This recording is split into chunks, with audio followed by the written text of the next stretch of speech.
정확히 자정 무렵이었다. 집안은 고요했고 창밖에선 간간이 차가 지나가는 소리만 들렸다. 평소와 다르지 않은 밤이었지만 그날 나는 어떤 낌새를 느꼈다. 욕실 쪽에서 들려오는 희미한 신음소리. 처음엔 착각인 줄 알았다. 하지만 이어지는 그 소리는 분명 무언가 이상했다. 나는 박미란, 인천에서 중학교 국어를 가르치는 36세의 교사다. 남편 박재현은 5살 연상의 건축 엔지니어로 원래는 지방 현장을 전전하다 최근 본사로 옮겨와 집에 머무는 시간이 많아졌다. 아이는 8살짜리 아들 민준 하나. 맞벌이에 조부모도 지방에 계셔서 몇 달 전부터 가사 도우미를 들였다. 그녀의 이름은 김나경, 전라도 출신의 23세 여성. 말수가 적고 깔끔한 성격으로 일도 성실히 했다. 솔직히 나는 그녀에게 만족했다. 적어도 그날 밤까지는. 그날은 평소보다 피로가 심했다. 월말이라 시험 채점에 교무 업무까지 겹쳐 정신이 없었다. 저녁 먹고 아이를 재운 뒤 먼저 침실로 들어갔다. 재현은 거실에서 서류 정리를 하겠다며 늦게 들어오겠다고 했다. 나경은 뒷마당 옆 작은 별채에서 생활했기에 신경 쓸 일 없었다. 그런데 한밤중 예상치 못한 소리에 눈이 번쩍 떠졌다. 욕실 쪽에서 들려오는 그 소리는 단순히 물소리도 누군가 다친 소리도 아니었다. 낮고 묘한, 설명하기 어려운 울음 같은 소리였다. 시계는 새벽 1시를 가리키고 있었다. 머릿속은 복잡하게 돌아가기 시작했다. 이 시간에 욕실이라면 혹시... 나는 침대 옆을 보았다. 남편은 옆에 없었다. 거실에서 일한다고 한 말이 떠올랐지만 그 순간 떠오른 건 불길한 상상이었다.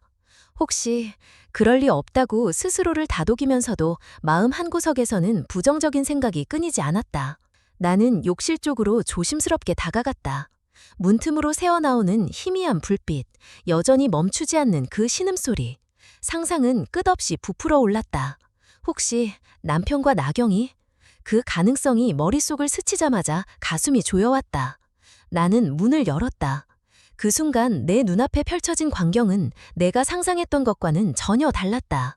욕실 바닥에는 이웃집에서 자주 놀러오던 고양이가 쓰러져 있었다. 몸의 한 부분이 닫혀 있었고 조용히 울고 있었다. 잠시 후 나경이 수건과 약품을 들고 허둥지둥 들어왔다. 그녀의 얼굴은 놀라움과 당황스러움이 뒤섞여 있었다. 고양이가 마당에서 다친 채 울고 있어서 욕실로 데려와 치료하려 했다는 그녀의 말에 나는 아무 말도 하지 못했다. 그 순간 남편도 거실 쪽에서 나왔다. 서류 뭉치를 들고 졸린 얼굴이었다. 그 자리에서 나는 울음을 터뜨리고 싶었다. 창피해서도 분해서도 아니었다. 내 안에서 스스로가 무너져 내리는 소리가 들렸다. 나는 이 집의 주인이자 아내이며 엄마인데 가장 가까운 두 사람을 향해 의심을 품은 자신이 너무 비참했다. 아무 일도 없었지만 그 밤은 나에게 단순한 해프닝이 아니었다. 오히려 어떤 시작처럼 느껴졌다. 며칠이 지나면서 나의 불안은 오히려 더 커졌다. 나경은 자주 남편을 힐끗 쳐다보았고 그 눈빛은 단순한 직원이 상사를 보는 것과는 달랐다. 남편은 나와의 대화에서 자주 어색한 반응을 보이거나 필요 이상으로 회피했다. 어떤 날은 이유 없이 무뚝뚝했고 어떤 날은 괜히 자상한 척을 했다. 나는 무언가를 직감했다. 말로 설명하기 어려운 오직 여자의 본능이 알 수 있는 그 감정. 확실한 증거는 없지만 그 본능은 점점 내 마음 깊숙이 침투했다. 어느 날 새벽 나보다 일찍 부엌에 나와 있는 나경을 보았다. 원래 내가 제일 먼저 일어나 식사를 준비하는데 그날 그녀는 모든 준비를 마친 상태였다. 그녀는 내가 다가가자 당황한 듯 얼굴이 굳어졌고 입은 잠옷은 내가 본 적 없는 디자인이었다. 고급 원단의 예쁜 무늬, 분명히 내가 사준 적 없는 것이었다. 평소 나경은 시장표 간단한 옷만 입었는데 이건 그 수준이 아니었다. 내 머리 쪽은 다시 회전하기 시작했다. 내가 놓친 연결고리는 무엇이었을까? 직장 동료가 운영하는 옷가게에 들렀을 때 그녀가 무심코 던진 말이 떠올랐다. 그 잠옷요, 남편분이 가져갔어요. 아내분이 주문하신 줄 알고 드렸는데. 나는 순간 멍해졌다. 내가 주문한 적 없는데 남편이 가져갔다고? 농담처럼 들렸지만 그 말은 내 머릿속을 뒤흔들었다. 그날 저녁 나는 조용히 남편에게 물었다. 그 잠옷 당신이 산 거야? 남편은 잠시 머뭇거렸다. 응, 당신 주려고 했는데 잊었어. 나는 차가운 웃음을 지으며 말했다. 이미 받았어. 나경이 입고 있더라. 남편은 당황했고 나는 더 이상 묻지 않았다. 그 밤 나는 처음으로 남편의 얼굴을 정면으로 보지 못하고 등을 돌려 잠자리에 들었다. 믿음은 금이 가 있었고 마음은 이미 균열이 생기기 시작했다. 그날 이후 나는 결심했다. 더 이상 감에 의존하지 않기로. 나는 이 집에서 무슨 일이 벌어지고 있는지 정확히 알고 싶었다. 그래서 나는 몇 개의 카메라를 설치했다. 누군가를 잡기 위해서가 아니라 나 자신을 납득시키기 위해. 내가 미쳐가는 게 아니라는 걸 증명하기 위해. 그 카메라들이 내 삶을 얼마나 바꿔놓을지는 그때는 상상조차 하지 못했다. 며칠 뒤 나는 설치해둔 카메라의 영상을 처음으로 확인했다. 오전 수업을 마치고 점심시간에 집으로 돌아와 컴퓨터를 켰다. 긴장된 손으로 영상을 되감기 하던 중 예상치 못한 장면이 눈에 들어왔다. 낮 12시 40분경 나경이 부엌으로 들어와 냉장고에서 요거트를 꺼냈다. 그리고 주변을 두리번거리더니 조용히 남편의 서재로 향했다. 그 방은 원래 남편이 기밀 자료가 있어 출입 금지라며 철저히 잠가두던 곳이다. 그녀는 문을 두드렸고 안에서 누군가가 문을 열었다. 카메라 위치상 그 얼굴은 보이지 않았지만 문은 이내 닫혔다.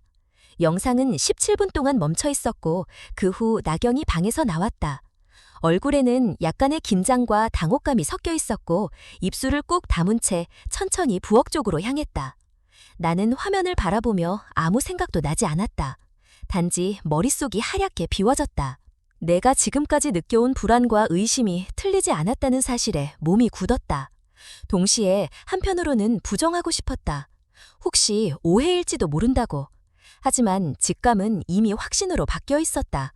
나는 아무 말 없이 컴퓨터를 닫고 그날 저녁 남편에게 아무 일 없는 척했다.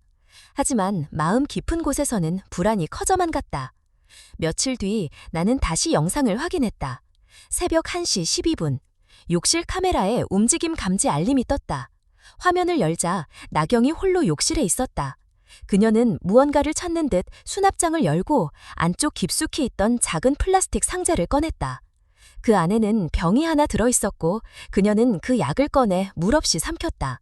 그러고는 거울 앞에 서서 한참 동안 말없이 서 있었다. 그리고 갑자기 울기 시작했다. 단순한 울음이 아니었다. 그건 누군가에게 아무 말도 하지 못하고 혼자서 짊어진 고통이 터져나오는 울음이었다. 그녀는 입을 틀어막으며 소리를 삼켰고 한동안 그대로 서 있었다. 나는 그 모습을 바라보며 혼란스러웠다. 이건 분명 어떤 죄책감 혹은 억눌린 감정에서 비롯된 행동이었다. 그녀가 왜 그런 행동을 반복하는지 이해할 수 없었다. 나는 며칠치 영상을 더 살펴보았다. 그리고 그 약상자를 꺼내는 장면이 반복된다는 사실을 알게 되었다.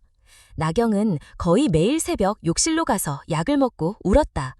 때로는 아무 말도 하지 않은 채 욕실 바닥에 앉아 있었다. 나는 점점 무서워졌다.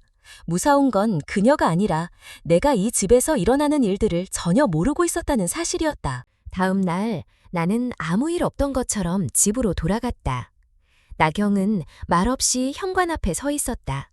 얼굴은 피곤해 보였고 눈빛은 평소와 달랐다. 나는 조용히 그녀를 바라보며 물었다. 요즘 잠 못 자니? 그녀는 웃으며 대답했다. 괜찮아요. 그냥 좀 피곤해서요. 나는 더 묻지 않았다. 하지만 그 순간 나는 이 상황을 더 이상 방치하면 안 된다는 걸 직감했다. 그날 밤 나는 조용히 한 친구에게 연락했다. 그녀는 구청에서 일하며 주민등록 자료를 열람할 수 있는 사람이었다. 나는 나경이 제출한 주민등록 번호와 이름을 전하며 조심스레 물었다. 이 사람 진짜 김나경이 맞을까? 이틀 뒤 친구에게서 전화가 왔다. 그녀의 목소리는 낮고 무거웠다. 그 이름 가명일 가능성이 커. 본명은 이서진. 전과가 있어. 3년 전 의도적 상해죄로 실형을 살았어. 싸움 도중에 상대방을 다치게 했고 그 과정에서 유산도 있었어. 출소한 건 반년 전. 나는 핸드폰을 든 채 그대로 주저앉았다. 눈앞이 어두워졌다. 그동안 함께 지낸 사람이 내 아이와 밥을 먹고 장난을 치던 그 여자가 그런 과거를 가지고 있었다니 믿을 수 없었다.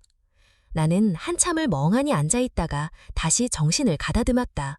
왜 그녀는 이런 신분을 숨기고 우리 집에 들어온 걸까? 단순히 일자리를 구하기 위해서였을까? 아니면 뭔가 더 깊은 목적이 있는 걸까? 그리고 문득 아이가 했던 말이 떠올랐다. 엄마, 나경 누나가 나더러 도현이랑 똑같이 생겼다고 했어. 그 말이 내 머리를 강하게 때렸다. 도현이라는 이름, 내가 처음 듣는 이름이었다. 하지만 뭔가 낯설지 않았다. 나는 아이가 잠든 방으로 가서 그의 사진을 들여다보았다. 그리고 생각했다. 혹시 그 아이는? 그날 밤 나는 잠들 수 없었다. 마음은 불안했고 머릿속은 의문투성이었다. 내 아이는 정말 내 아들일까? 그리고 나경, 아니 이서진은 왜 우리 집에 들어온 걸까? 나는 진실을 알고 싶었다. 더 이상 두려워하지 않기로 했다. 진실이 어떤 모양을 하고 있든 나는 그 앞에 서기어 결심했다. 다음 날 나는 그녀의 과거를 더 알아보기 위해 직접 움직이기 시작했다. 이 모든 의문이 풀리는 데는 그리 오랜 시간이 걸리지 않을 거란 예감이 들었다. 며칠 동안 나는 집안일을 최소화하고 대부분의 시간을 조사에 쏟았다. 학교 수업이 끝나면 곧장 동사무소 근처에서 정보를 수집하거나 그녀의 고향이라는 전라남도 해남 출신 주민들과 온라인 커뮤니티를 통해 접촉을 시도했다. 이서진이라는 이름은 그 지역에서 낯선 이름이 아니었다. 몇 번의 우회적인 질문 끝에 나는 조심스럽게 하나의 이야기를 얻게 되었다. 그녀는 19살 때 서울로 올라와 학원 강사 밑에서 일했지만 20살 무렵 29회의 기혼 남성과 관계를 맺었다고 했다. 그 남성은 아내와 자녀가 있었으며 이서진에게 이혼을 약속했지만 결국 이행하지 않았다. 그러던 중 남성의 아내가 관계를 알게 되었고 이서진은 심한 폭력에 시달리며 유산을 경험했다. 법정 다툼 끝에 상해죄로 실형을 선고받고 3년을 복역한 뒤 출소한 상태였다고 한다. 나는 충격에 휩싸였다. 이런 과거를 가진 사람이 바로 내 집에서 일하고 있었고 내 아이와 시간을 보내고 있었다. 하지만 단순히 과거의 전과 여부가 문제가 아니었다. 그보다 더 근본적인 의문이 생겼다. 왜 그녀는 내 아들에게 그렇게 유난히 애정을 보였을까? 왜 도현이랑 똑같이 생겼다고 했을까? 나는 그녀의 출소 시기와 우리 아이 민준의 생일을 비교했다. 아이는 2017년 5월 18일 생이었다. 그리고 동사무소에 요청해 받은 입양 서류에서 한 가지 충격적인 문장을 발견했다. 본 아동은 친모의 자발적인 양도로 인해 병원 측을 통해 보호자로 위임되었으며 입양인은 박재현, 정밀한 부부임. 그제야 나는 남편이 왜 당시 병원에서 아이를 데려왔는지, 왜 그렇게 입양 절차를 서두르려 했는지를 이해했다. 나는 떨리는 손으로 결혼 당시 남편이 보관했던 서류함을 열었다. 그 안에서 오래된 종이 봉투 하나를 발견했고 거기엔 익숙한 필체로 쓰인 편지가 있었다. 재현 씨, 전 그 어떤 것도 바라지 않아요. 다만 제 아들이 누군가의 품에서 건강하게 자라길 바랄 뿐이에요. 제가 아이를 키울 형편이 안 된다는 걸 알기에 이 아이를 지켜줄 수 있는 사람에게 맡기고 싶었어요. 단, 제 이름은 절대 밝히지 말아주세요. 그리고 언젠가 다시 아이 곁에 서더라도 저는 단지 멀리서 바라볼 수만 있다면 충분해요. 편지는 그렇게 끝맺고 있었다. 작성일은 2017년 5월 17일, 민준이 태어나기 전날이었다. 나는 숨이 멎을 듯한 충격에 휩싸였다. 아이는 내 몸에서 태어나지 않았지만 나는 그 아이를 누구보다 사랑해왔다. 그런데 지금 내 곁에 있는 이서진이 그 아이의 생모였다. 모든 퍼즐이 맞춰지는 느낌이었다. 그녀의 유별난 행동, 새벽에 울던 이유, 가끔 민준을 바라보며 멍하니 서 있던 표정들까지. 하지만 동시에 분노와 배신감도 밀려왔다. 왜 내게 말하지 않았는가? 왜 굳이 내 집에 들어와 이런 식으로 접근했는가?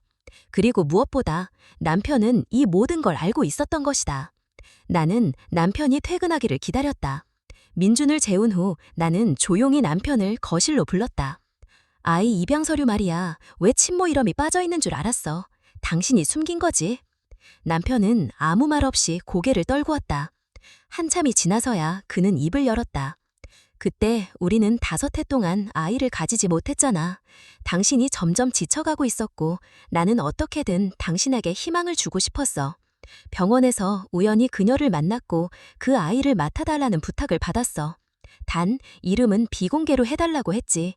난 당신을 위해 그 제안을 받아들였어. 나는 울지도 못했다. 그저 무너지는 기분이었다. 믿었던 사람, 사랑했던 사람이 내게 가장 중요한 진실을 감췄다는 사실에 가슴이 찢어질 듯했다. 하지만 그 순간 또 하나의 감정이 몰려왔다. 민준, 그 아이는 나와는 피 한 방울 섞이지 않았지만 나는 단 한 번도 그 아이를 내 아이가 아니라고 생각한 적이 없다. 그렇다면 지금 나는 어떤 결정을 해야 할까? 그녀를 집에서 내보내야 하는가? 아니면 진실을 마주한 채 삶을 계속 이어가야 하는가?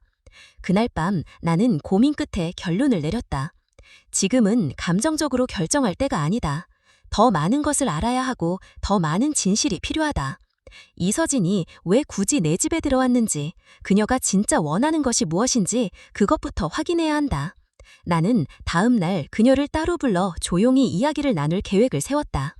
진실의 문을 열기 위한 순간이 점점 다가오고 있었다. 다음 날 아침 나는 평소처럼 아이를 학교에 보내고 남편을 출근시킨 후 거실에서 이서진을 불렀다. 그녀는 평소처럼 조용히 대답했고 손에는 행주를 들고 있었다. 나는 단도직입적으로 물었다. 진짜 이름 이서진 맞지? 그녀는 순간 멈췄고 아무 말 없이 고개를 숙였다. 나는 말을 이었다. 2017년 5월 18일, 네가 병원에서 낳은 아이 민준이지? 그녀는 자리에 주저앉았다. 두 손으로 얼굴을 감싸며 울기 시작했다. 말없이 흐느끼는 그녀의 모습에서 나는 처음으로 진심을 느꼈다. 얼마간 시간이 흐른 뒤 그녀는 입을 열었다. 저는 민준이를 다시 찾으려 한 게 아니에요. 그저 한 번만 가까이에서 보고 싶었어요. 누군가에게 안겨 행복하게 자라는 아이의 모습을. 그녀의 말은 조용하지만 흔들림이 없었다. 제가 죄인이라는 건 알아요. 과거에 저지른 실수도, 그로 인해 잃어버린 것들도. 하지만 민준이는 제 전부였어요. 그 아이가 없었다면 저는 살아남지 못했을 거예요. 나는 말없이 그녀를 바라봤다. 감정이 얽혀 분노도, 연민도 동시에 밀려왔다. 하지만 아직 묻고 싶은 것이 남아있었다. 왜 우리 집이었어? 그녀는 잠시 침묵하다가 말했다. 처음엔 몰랐어요. 소개소에서 일자리를 받아 내려왔을 뿐이에요. 그런데 첫날 민준이를 보고 그 눈을 보는 순간 알았어요. 내 아이구나. 너무 닮았거든요. 제가 상상했던 모습 그대로였어요. 그녀는 입술을 꽉 다물고 고개를 떨구었다. 그래서 떠날까도 생각했어요. 하지만 하루만 더 보자. 하루만 더. 그렇게 시간이 흘렀어요. 그녀는 결코 민준이의 존재를 위협하지 않았고 나 역시 그 사실을 느끼고 있었다. 민준은 그녀를 이모처럼 따랐고 그녀는 매일 그 아이를 보며 한없이 조용히 웃었다. 하지만 그녀의 존재는 이미 나의 내면을 뒤흔들고 있었다. 나는 말없이 자리에서 일어나 서랍을 열고 민준의 출생신고서를 꺼내 그녀 앞에 내려놓았다. 이건 네가 준 생명일지 모르지만 지금 이 아이는 내 아들이야. 나와 10달을 보낸 건 아니지만 8해를 함께한 건 나야. 그녀는 고개를 끄덕이며 말했다. 알아요. 저는 그걸 절대 부정하지 않아요. 언니가 민준이에게 해준 걸 저는 흉내조차 낼 수 없어요. 그래서 오늘 말하고 떠나려고 했어요. 그녀는 봉투 하나를 내밀었다. 여기 있어요. 아이 양육권 포기서예요. 법률사무소에서 작성했고 변호사 확인도 받아뒀어요. 저는 민준이에 대해 어떤 권리도 주장하지 않겠다는 확인서예요. 나는 봉투를 열어 안에 문서를 확인했다. 모든 조항이 체계적으로 정리되어 있었고 마지막엔 그녀의 서명이 또렷하게 적혀 있었다. 그날 저녁 남편에게도 이 사실을 전했다. 그는 말없이 고개를 끄덕였고 한참 후에야 입을 열었다. 서진이 다시 나타난 이후 언젠가는 이 이야기를 해야 한다고 생각했어. 그런데 용기가 나지 않았어. 네가 얼마나 상처받을지 알기에. 나는 조용히 대답했다. 나는 상처받았지만 그렇다고 아이를 버릴 순 없어. 며칠이 흐르고 그녀는 짐을 정리했다. 작별 인사도 없이 단지 현관 앞에 작은 봉투 하나를 남긴 채 떠났다. 그 안에는 민준이의 옛 아기용 수건 하나와 손편지 한 장이 들어있었다. 언니, 언젠가 제가 다시 태어난다면 그땐 제 아들을 직접 키울 수 있는 사람이었으면 좋겠어요. 민준이를 안아줘서 고마워요. 제가 하지 못한 모든 걸 대신해 주셔서 정말 감사했어요. 나는 며칠간 그 편지를 반복해서 읽었다. 그녀의 진심이 느껴졌고 동시에 묘한 공허감이 마음을 메웠다. 민주는 아무것도 모른 채 일상을 이어갔고 나는 그 아이의 뒷모습을 바라보며 결심했다. 언젠가는 이 모든 이야기를 민준에게 말해야겠다고. 진실은 언젠가 밝혀져야 하며 그 진실이 누군가의 삶을 짓누르지 않게 하기 위해선 누군가가 용기를 내야 한다는 걸 깨달았다. 나는 그날부터 조금씩 준비를 시작했다. 언젠가 다가올 그날을 위해. 그녀가 떠난 지 일주일쯤 되었을 때였다. 모든 게 조금씩 평온해지는 듯 했지만 마음 한구석은 여전히 무거웠다. 민주는 가끔 그녀를 찾았고 나는 그럴 때마다 지방에 갔어, 일이 생겼대 라고 둘러댔다. 민주는 고개를 끄덕였지만 아이 특유의 눈빛은 어딘가 허전함을 숨기지 못했다. 그날 이후 남편은 전에 없이 나에게 잘하려 노력했다. 식탁에 앉아 나를 살피는 눈빛도, 출근 전 머뭇거리는 태도도 이전과는 달랐다. 마치 용서를 구하는 사람처럼. 어느 일요일 오후 나는 남편의 서재를 정리하던 중 오래된 외투 주머니에서 열쇠 한 개를 발견했다. 본능적으로 책상 서랍을 열어보았고 그 안에서 또 하나의 편지를 찾아냈다. 재현 씨, 제가 이 집을 떠나기 전에 마지막으로 부탁드리고 싶어요. 미란 씨에게는 아무 말도 하지 않겠다고 약속하셨지만 저는 언젠가는 그녀도 이 모든 걸 알게 될 거란 알고 있었어요. 제가 감당할 수 없는 죄책감이 생기지 않도록, 아이가 상처받지 않도록 마지막까지 진심을 다하고 싶어요. 편지의 마지막 문장은 나를 멈추게 했다. 민준이는 살아있어요. 제 안에서 한 번 죽었다고 생각했지만 병원에서는 결국 아이를 살려냈고 그 아이는 당신을 통해 새로운 삶을 시작했어요. 저는 아이를 키울 수 없었고 당신이 그 아이를 데려갔을 때 안도했어요. 적어도 이 세상 어딘가에서 아이가 사랑받을 수 있을 거라 믿었어요. 나는 충격의 말을 잃었다. 그녀는 아이가 유산된 줄만 알았지만 병원 측에서 긴급 조치를 취해 결국 아이를 살렸던 것이다. 남편은 그 사실을 알고 있었고 당시 입양을 원하던 우리 부부에게 그녀의 아이를 맡게 된 것이었다. 그러니까 민주는 태어나자마자 죽음의 문턱에서 다시 돌아왔고 우리는 그것도 모른 채 아이를 품고 살아온 것이다. 나는 다시 민준의 출생신고서를 펼쳐보았다. 뒷면에 작은 각주가 적혀 있었다. 친모의 자발적 기증에 따라 병원 위임을 통한 입양 절차로 등록됨. 이 문장을 처음 봤을 때는 대수롭지 않게 넘겼지만 이제는 그 안에 담긴 무게가 달라 보였다. 나는 그날 저녁 남편에게 모든 걸 물었다. 그는 처음엔 망설였지만 결국 고개를 끄덕이며 말했다. 그날 병원에서 그녀를 만났어. 아이를 낳고도 울지도 않더라고. 그냥 멍하니 앉아 있었어. 나중에 간호사가 말하길 아이를 포기하고 떠나겠다고 했대. 그 순간 나는 그 아이가 우리의 희망이 될 수도 있겠다는 생각이 들었어. 물론 그게 얼마나 무책임한 결정이었는지도 알고 있어. 하지만 그땐 당신이 너무 힘들어했잖아. 나는 한참 동안 말없이 앉아 있었다. 분노도 실망도 들었지만 가장 큰 감정은 복잡함이었다. 지금 와서 누굴 탓할 수 있을까? 그녀는 아이를 지킬 수 없어 떠났고 남편은 절박한 마음에 아이를 데려왔다. 나는 그 사실을 몰랐지만 결과적으로 민준을 사랑으로 키웠다. 다만 아무도 내게 진실을 말해주지 않았다는 사실이 상처로 남았다. 며칠 후 민준이 내게 조심스럽게 물었다. 엄마, 나경 이모는 언제 돌아와? 나는 아이의 눈을 피하며 대답했다. 지금은 좀 멀리 가 있어. 일이 있어서. 아이는 고개를 끄덕였지만 그 표정은 오래도록 마음에 남았다. 그날 밤 나는 침대에 누워 오랜만에 그녀가 남긴 편지를 다시 읽었다. 언니, 저는 이제 아무것도 바라지 않아요. 그저 민준이가 행복하면 돼요. 다시는 그 앞에 나타나지 않을게요. 약속드려요. 하지만 언젠가 아이가 모든 걸 알게 되었을 때 저를 너무 미워하지 않길 바랄 뿐이에요. 나는 그 문장을 읽고 천천히 눈을 감았다. 이제 나는 결정을 내려야 했다. 이 진실을 어떻게 안고 살아갈 것인지, 아이에게 언제 어떤 방식으로 말해야 할지, 그리고 그 전에 마지막으로 그녀를 찾아야겠다고 마음먹었다. 감사도, 오해도, 용서도 모두 말로 마무리해야만 진정한 끝이 찾아올 수 있을 것 같았다. 그녀를 찾는 건 쉽지 않았다. 편지 봉투에 남겨진 주소는 이미 비어 있었고, 옆집 아주머니는 그 아가씨? 조용히 짐 싸서 나갔어. 월세도 2달치 내고 갔더라고. 어디 간다고 말도 안 하고. 라고 했다. 나는 허탈하게 고개를 숙였다.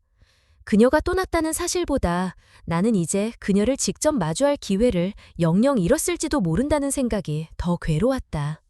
그날 이후 며칠 동안 나는 그녀를 찾을 수 있는 방법을 수없이 고민했다. 주민등록 말소 상태라 공식적으로 찾기도 어렵고 주변에도 발설할 수 없었다. 결국 나는 기다리기로 했다. 그녀가 직접 돌아올 수밖에 없는 이유가 생기길, 혹은 스스로 다시 우리 앞에 설 수 있는 용기가 생기길. 그러던 어느 날 아침 집 초인종이 울렸다. 현관 앞에는 그녀가 서 있었다. 한 손에는 얇은 종이봉투, 다른 손에는 낡은 여행 가방을 들고 있었다. 그녀 옆에는 나이가 지긋한 여성 한 분이 함께 있었다. 그녀가 조심스럽게 말했다. 언니, 죄송해요. 갑자기 찾아와서. 이분은 저희 어머니세요. 지낼 곳이 없어서 혹시 며칠만이라도. 나는 말없이 두 사람을 안으로 들였다. 어떤 판단도 감정도 보류한 채 일단 들어오라고 했다. 그녀의 어머니는 과묵하고 조용한 분이었다. 다음 날 아침부터 집안일을 도우며 묵묵히 움직였고 불편한 기색도 내비치지 않았다. 나는 그녀를 보며 내 친정엄마를 떠올렸다. 말없이 일하고 조용히 걱정하고 속내는 절대 쉽게 내보이지 않던 어머니. 그 모습이 왠지 익숙했고 또 낯설게 따뜻했다. 그녀도 한 명의 엄마였다. 며칠 후 나는 병원 진료를 마치고 돌아온 그녀와 마주 앉았다. 검진 결과는 좋지 않았다. 간암 말기. 그녀의 어머니는 이미 알고 있었고 나는 그 순간 어떤 감정도 정리되지 않은 채 그저 고개를 끄덕일 수밖에 없었다. 시간이 얼마 남지 않았다는 말이 머릿속을 울렸다. 나는 남편과 상의한 끝에 결정을 내렸다. 그녀의 어머니가 마지막까지 평안하게 지낼 수 있도록 우리 집에서 함께 지내기로 했다. 그녀는 처음엔 극구 사양했다. 하지만 나는 말했다. 이 집은 너도 한때 머물렀던 집이야. 네가 떠났던 방식은 아팠지만 돌아온 건 용기였어. 너의 엄마를 위해서라면 우리는 얼마든지 이 집을 내줄 수 있어. 그녀는 조용히 고개를 끄덕였다. 그 후 우리 집은 조금씩 달라졌다. 아침이면 그녀의 어머니가 정성껏 박을 지었고 민주는 그 옆에서 어리광을 부리며 웃었다. 남편은 말없이 어머니의 약을 챙기고 나는 출근 전에 그녀의 상태를 체크했다. 그녀는 더 이상 가사 도우미가 아니었고 우리는 더 이상 고용인과 고용주의 관계가 아니었다. 우리는 한 집에 사는 가족이 되어가고 있었다. 그러던 어느 날 그녀의 어머니가 나를 조용히 불렀다. 미란 씨, 내가 오래 못 살 거란 걸 안다. 그래서 이 부탁은 꼭 하고 싶다. 내 딸 서진이, 그 애는 불쌍한 아이야. 실수도 많았고 잘못도 했지만 결국 누구보다 가족을 원했던 아이다. 내가 세상을 떠난 후에도 제발 그 애가 다시는 외롭지 않도록 곁에 있어줘. 나는 눈을 감았다. 마음속 깊은 곳에서 무언가 무너져 내리듯 울컥했다. 나는 고개를 끄덕였다. 걱정 마세요. 서진이 이젠 제 동생이에요. 제가 지킬게요. 그녀의 어머니는 미소를 지었다. 그리고 그로부터 사흘 후 조용히 세상을 떠났다. 장례는 소박했지만 정성껏 치렀다. 그녀는 장례식 내내 단 한마디도 하지 않았지만 눈물을 멈추지 못했다. 민주는 조용히 그녀 옆에 앉아 있었다. 아이는 본능적으로 무언가를 느끼는 듯했다. 장례가 끝난 후 나는 그녀에게 말했다. 이제 네가 떠날 이유는 없어. 이 집에서 계속 지내. 엄마가 마지막으로 남긴 부탁이야. 그녀는 울며 고개를 숙였다. 언니, 정말 고마워요. 언젠가 꼭 갚을게요. 나는 그녀를 안아주었다. 그날 이후 우리 집은 더는 예전의 모습이 아니었다. 그곳에는 과거의 고통과 상처가 남아 있었지만 동시에 치유와 회복도 함께 있었다. 가족이라는 이름 아래 우리는 다시 하나가 되어가고 있었다. 서진은 집안일을 도우며 조심스럽게 일상을 이어갔고 민주는 그녀를 이모 이상으로 느끼고 있었다. 그리고 나는 점점 마음을 열어갔다. 이 모든 걸 정리할 시간이 조금씩 다가오고 있다는 것을 알면서도 더는 두렵지 않았다. 이젠 우리 모두가 진심으로 연결되어 있다는 확신이 있었기 때문이다. 시간은 조용히 흘러갔다. 민준이 11살이 되던 해 나는 여느 때처럼 병원 검진을 받으러 갔다가 놀라운 소식을 들었다. 임신이었다. 결혼한 지 15년, 수없이 포기했던 시도 끝에 예고 없이 찾아온 생명이었다. 처음엔 믿을 수 없었다. 병원을 3곳이나 더 찾아가 확인했고 모든 결과는 같았다. 나는 조심스럽게 남편에게 이야기했다. 그는 아무 말도 하지 못한 채 나를 안고 오래도록 울었다. 서진에게 이 사실을 알렸을 때 그녀는 잠시 말을 잃었다가 눈물을 글썽이며 축하해 주었다. 그 후로 서진은 나보다 더 철저하게 나의 몸과 마음을 돌보았다. 식사 준비, 건강식 관리, 잠자리 시간, 스트레스 조절까지 하나도 놓치지 않았다. 그녀는 진심으로 기뻐했고 그 기쁨은 매일매일 그녀의 말과 행동에 묻어났다. 내가 가장 걱정한 건 민준이었다. 아이가 태어나면 혹시 자신이 밀려난다고 느끼진 않을까? 혹은 출생의 비밀을 알게 되는 순간 혼란스러워하지 않을까? 나는 민준에게 조금씩 준비를 시켰다. 함께 아기 용품을 고르고 태명을 짓게 하고 방 꾸미기를 맡겼다. 아이는 놀랍도록 자연스럽게 받아들였고 심지어 스스로 말했다. 나는 이제 형이니까 동생 잘 돌볼게. 어느 저녁 온 가족이 거실에 앉아 함께 시간을 보내고 있을 때였다. 나는 문득 조심스럽게 물었다. 민준아, 동생이 태어나면 엄마가 조금 바빠질 수도 있는데 괜찮겠어? 아이는 고개를 끄덕이며 대답했다. 괜찮아. 난 엄마가 2명이잖아. 엄마란 엄마 서진. 순간 나는 말을 잇지 못했다. 서진도 눈을 피했고 남편은 눈가가 붉어졌다. 아무도 아이에게 출산의 비밀을 말한 적 없었다. 그런데도 민주는 모든 걸 알고 있었던 것이다. 그 말은 아무런 원망도 혼란도 담겨 있지 않았다. 오히려 그 어떤 아이보다 성숙한 따뜻함이 담겨 있었다. 나는 조용히 물었다. 어떻게 알았어? 민주는 웃으며 말했다. 몰랐던 건 아닌 것 같아. 그냥 어릴 때부터 뭔가 느껴졌어. 근데 상관없어. 엄마가 날 키워줬고 서진 이모도 나를 사랑해줬잖아. 그러면 충분하지. 그날 밤 나는 오랜만에 편히 잠들었다. 마음 깊은 곳에서부터 내려놓아지는 기분이었다. 나는 민준에게 모든 진실을 말하려고 준비해왔고 결국 그 아이는 누구보다 먼저 모든 걸 받아들였던 것이다. 시간은 빠르게 흘렀고 딸은 건강하게 태어났다. 온 가족이 병원에 함께 있었고 서진은 분만실 밖에서 누구보다 긴장된 얼굴로 나를 기다리고 있었다. 아기가 태어나자마자 서진이 제일 먼저 안아보았다. 그녀는 조용히 말했다. 정말 언니 닮았어요. 입꼬리도 눈매도. 남편은 아이를 안고 눈물을 흘렸고 민주는 동생을 보며 연신 귀엽다를 외쳤다. 나는 조용히 미소 지으며 이 순간이 얼마나 기적 같은지 되새겼다. 한때 나는 이 가족이 무너질까 두려워 숨기고 피했지만 지금 우리는 서로의 상처를 안고 함께 다시 일어선 사람들이었다. 아이의 이름은 지윤으로 지었다. 집에서는 윤이라고 불렀다. 윤이가 돌이 다가오던 어느 날 나는 남편과 서진에게 말했다. 이번 돌잔치 때 우리 가족의 진짜 이야기를 사람들 앞에서 이야기하고 싶어. 처음엔 두 사람 모두 놀랐지만 이내 고개를 끄덕였다. 나는 오랜 고민 끝에 마음을 정리했다. 우리는 이제 더 이상 숨길 것이 없는 가족이었다. 숨긴다는 건 부끄럽다는 의미였다. 그러나 우리 가족은 누구보다 솔직하고 용감하게 사랑해왔다. 돌잔치 날 나는 가족과 가까운 이웃, 친척들 앞에서 조용히 이야기했다. 여러분께 한 가지 말씀드리고 싶어요. 지윤이는 제게 처음으로 찾아온 생명입니다. 하지만 제게는 이미 하나뿐인 아들이 있습니다. 민준이에요. 민준이는 제 아들이자 제 전부입니다. 그리고 그 민준이를 낳아준 사람은 제 동생 서진입니다. 우리는 함께 이 아이를 키우고 있습니다.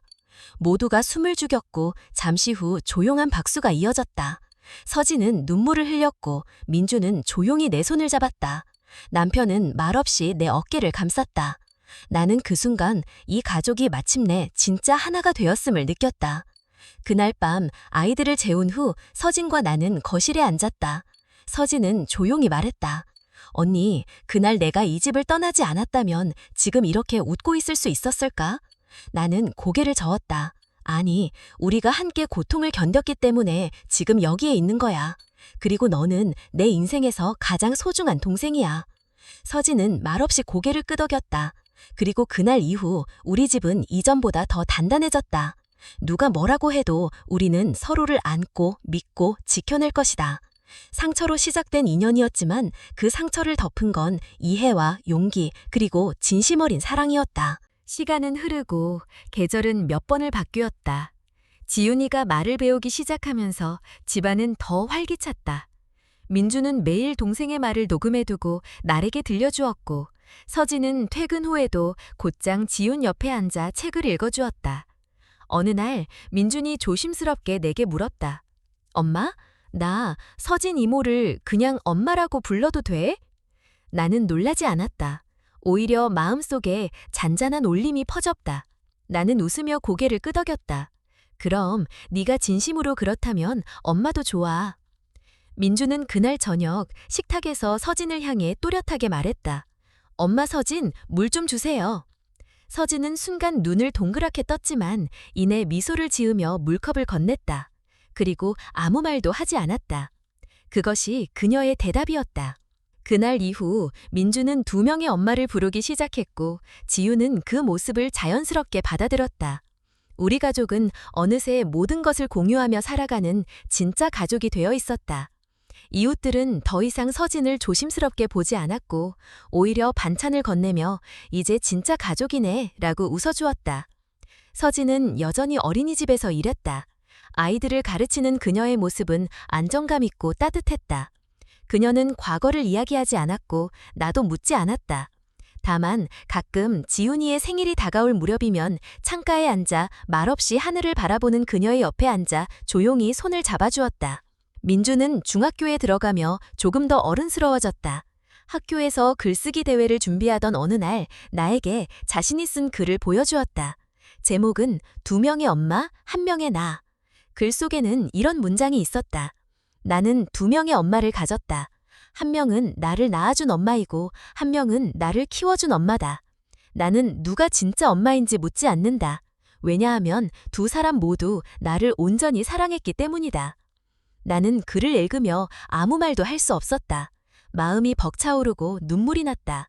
서진은 그 글을 읽은 날 밤 방 안에서 조용히 울었다. 그리고 다음 날 아침 민준의 이마에 조용히 입을 맞추고는 말했다.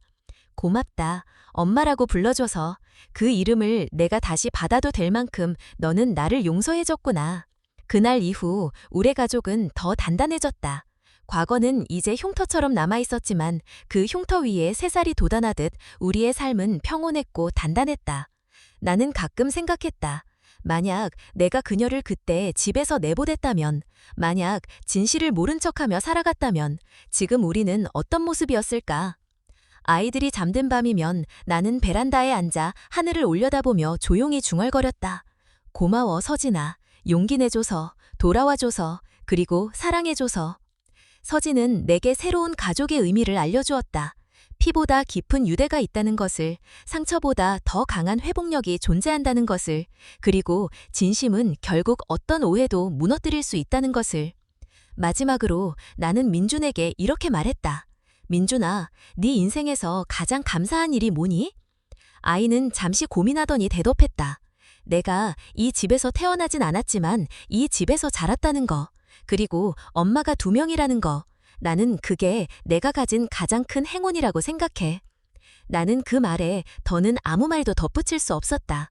그저 조용히 아이를 안고 가슴으로 울었다. 누군가는 인생이 피할 수 없는 고통으로 가득하다고 말하지만 나는 믿는다.